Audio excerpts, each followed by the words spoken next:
The new security rules in effect today for all passengers on U.S.-bound flights. Some could face random screening. Other travelers from 14 specific countries, either considered state sponsors of terrorism or countries of interest, will face mandatory extra screening, such as body scans, pat-downs, additional baggage checks. Those 14 nations include Afghanistan, Nigeria, Iraq, as well as Yemen, Somalia, and Pakistan.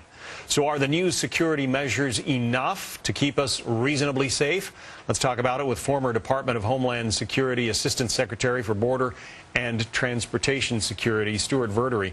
Stewart, first of all, this idea that you're going to select these 14 nations, subject their citizens to extra screening, is that a prudent move?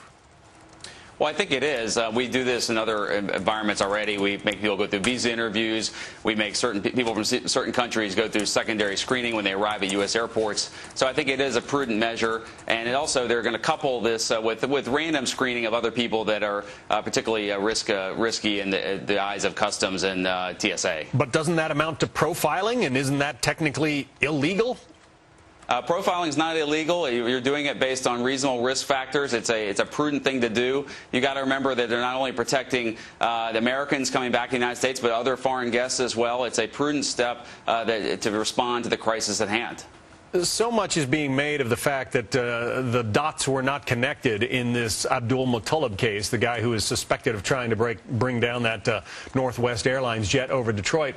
And yet, so much of the information seemed to come from the guy's own father. I mean, if al-Qaeda were a little bit more careful with the kind of people that it trained and sent on these missions in the future, might they not find somebody whose father is a little less concerned about his whereabouts and doesn't pick up the phone, doesn't visit the embassy? Well, that's a good point. These precautions being announced today and implemented today are designed to fight against certain risky plots and those types of things, but they're not going to solve everything. We need to do more in terms of screening every passenger for explosives coming in from overseas. That's not TSA employees overseas. It's foreign airport workers working under TSA supervision. But it's not just people from these 14 countries that are concerned. We've got to do a better job on connecting the dots from people from all countries. At the same time, we have to remind people we want legitimate business people and tourists and students to come to the United States. We need to make sure they know they're welcome and they're going to be protected while they're in midair. What about that full-body scanner type screening technology?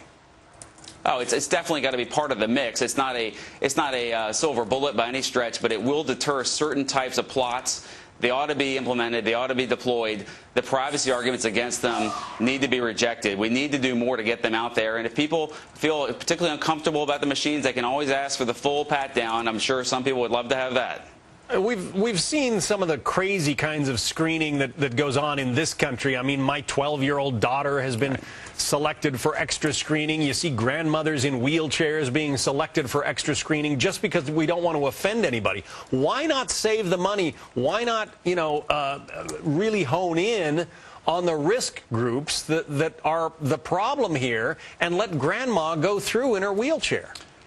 Well, I think that's one of the things that's being done here, especially with overseas flights, people coming in, again, from outside the United States. The bulk of the resources are going to people that are deemed more risky. Men, people from certain countries, people with certain travel patterns, certain patterns of buying their tickets and the like. As you say, in the United States, we've gone to a one-size-fits-all screening mentality. I think that could change. We need more things like registered traveler programs where people who are willing to put up their information and go through special screening, get an expedited path through. Those kinds of things make sense. And this hopefully will be an opportunity to revisit some of those types of programs. All right, Stewart Verdery, who was a top official for security at the Department of Homeland Security. Stewart, thank you. Thank you. We continue to watch what's happening in downtown Las Vegas. A gunman has opened fire in the federal courthouse there. Initial reports say he had a shotgun in the lobby. He's been killed. He hit 2 law enforcement officers. We're waiting right now for word on their conditions. Also, government security forces in Yemen are said to be pushing back against al-Qaeda there. The country has crushing poverty, a lot of domestic problems, and this growing insurgency. Can Yemen take on al-Qaeda on its own? Should the U.S. military join the fight there? Gordon Liddy here for Roslyn Capital. Like you, I'm worried about the falling U.S. dollar. Experts are calling this economic crisis the worst since the Great Depression. The Fed is printing money faster than ever to pay for Wall Street bailouts on our